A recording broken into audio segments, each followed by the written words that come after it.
আসসালামু আলাইকুম আরহামতুল্লাহি ওয়া বারাকাতুহু। প্রিয় বন্ধুরা, ফেব্রুয়ারি মাস হলো ভাষা আন্দোলনের মাস। এই মাসে আমরা আমাদের মাতৃভাষা ফিরে পেয়েছি। মহান রব্বুল আলামিন পবিত্র কোরআন শরীফে বলেছেন, সূরা আর রহমানে, খালাকাল ইনসান আল্লামাল বায়ান। আল্লাহ মানুষকে সৃষ্টি করেছেন এবং তার ভাষা আমাদেরকে শিখিয়েছেন। মহান রব্বুল আলামিনের দেওয়া ভাষা ওরা সেদিন কেড়ে নিতে চেয়েছিল, কিন্তু আমাদের এই বাঙালি জাতি, এই বাংলাদেশকে যারা ভালোবাসে, তারা সেদিন সেটা হতে দেয়নি। শহীদ হয়েছে আমাদের অনেক মা বোন। সেদিন তাদের রক্তের বিনিময়ে আমরা ভাষা আন্দোলন পেয়েছি, ভাষা ফিরে পেয়েছি। যাই হোক, 52 ভাষা আন্দোলনই আমাদের স্বাধীনতার ডাক, তারপরে 71, তারপরে বাংলাদেশ। তো যাক, আমাদের এই সুন্দর এই বাংলাদেশে ত্রয়োদশ জাতীয় সংসদ নির্বাচন হতে যাচ্ছে, কিন্তু এই স্বাধীনতার 56 বছরে পাড়া দিল, এখনো আমাদের দেশ সম্পর্কে অনেক ক্রিয়েটিভ কথা না বলে অ্যাজ ইউজুয়াল কথা প্রতিনিয়ত বলতে হচ্ছে। আপনারা জানেন যে বিভিন্ন থানা লুট হয়েছিল 24 আন্দোলনে, জেলখানা থেকে কয়েদিরা বের হয়ে গিয়েছিল। সেই লুট হওয়া অস্ত্রগুলো আমাদের জানা মতে এখনো উদ্ধার হয়নি, বাকি রয়ে গেছে। পাশাপাশি সারা ঢাকা শহরে, বিশেষ করে ঢাকা 9 আসনে মাদকের সয়লাভ হয়ে গেছে, অলিতে গলিতে, পাড়ায় মহল্লায়।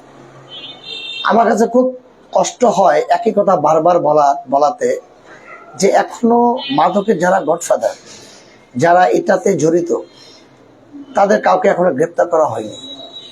শুধু গ্রেপ্তার করা হয়েছে যারা মাদক ব্যবসা করে 2-3 জনকে, প্রতি এলাকা ভিত্তিক, তাও না নিম্ন শ্রেণীর। কিন্তু মূল যে এটা নেপথ্যে যারা আছে, অদৃশ্য কারণে হোক কিংবা হয়তোবা গভর্নমেন্টের পলিসিতে এটা এখন নেই যে মাদক এবং সন্ত্রাস নির্মূল হবে। ইতিমধ্যে বাংলাদেশের অহংকার, বাংলাদেশ সেনাবাহিনী, তারা অত্যন্ত দৃঢ়তার সহিত এবং দক্ষতার সহিত কাজ করছে। গতকালকে মিডিয়াতে দেখলাম যে রাজধানীতে বিভিন্ন স্থান থেকে তারা অস্ত্র উদ্ধার করেছে, সন্ত্রাসীদের গ্রেপ্তার করেছে, তাদের কার্যক্রম চলছে। এ কারণে বাংলাদেশের অহংকার, বাংলাদেশ সেনাবাহিনীর প্রতি রইল আমার স্যালুট এবং তাদেরকে আমি অভিনন্দন জানাই। এই দেশ আমার, এই মাটি আমার, এই দেশের মানুষগুলো আমাদেরই ভাই বোন, আত্মীয় স্বজন। যদি আমরা আদম সন্তান তুলনা বলতে যাই, আদম সন্তান হিসেবে সকলে আমাদের আত্মীয়। এখানে কেন এখনো আমাদের একই জিনিসের উপর কথা বলতে হয়?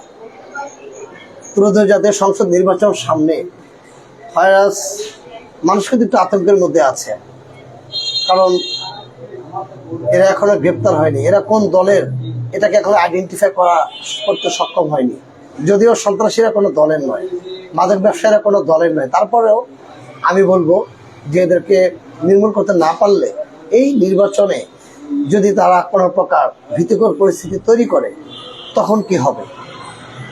তাই আমি যথাযথ কর্তৃপক্ষ এবং রাষ্ট্রের প্রতিটি যন্ত্রকে আমি বলবো, যারা কাজ করছেন প্রতিটি প্রতিষ্ঠানকে আমি বলবো, দয়া করে প্লিজ এদিকে নজর দিন। আমাদের মা বোনদেরকে, আমাদের ভাইদেরকে বাঁচান। আমাদের সন্তানরা আগামীর বাংলাদেশকে আমরা যে স্বপ্ন দেখি, তারা যাতে ধ্বংস হয়ে না যায় এই মাদকের ছোবলে। আপনার সন্তানরা একদিন যারা রাষ্ট্রের প্রতিষ্ঠানে কাজ করছেন, বিভিন্ন প্রতিষ্ঠানে, আপনার সন্তানও কিন্তু একইভাবে আসক্ত হয়ে যেতে পারে। ইতিমধ্যে আমরা অনেক দেখেছি যে প্রশাসনের কর্মকর্তার সন্তান বাবা মাকে মেরে ফেলছে, মাদক এডিক্টেড ছিলেন। তো সেই ধারাবাহিকতা আমি বলতে চাই যে সেই ভয়ানক পরিস্থিতি থেকে যাতে আমরা আর দেখতে না হয়। আমরা একটা সুন্দর বাংলাদেশ চাই, যে বাংলাদেশে মারামারি কাটাকাটি হানাহানি হবে না, যে বাংলাদেশে স্বস্তিতে আমার মা বোনদেরকে নিয়ে আমরা বসবাস করতে পারবো। আমরা কাজ করে খাবো, আমরা লেবারগিরি করে খাবো, কিন্তু আমরা এই সন্ত্রাস এবং মাদক যাতে এই দেশে না থাকে সেদিকে আমাদের লক্ষ্য রাখতে হবে। আমি আজকে বক্তব্য দীর্ঘায়িত করবো না, বেশি কথা বলবো না, আমার শরীরটা তেমন ভালো নেই।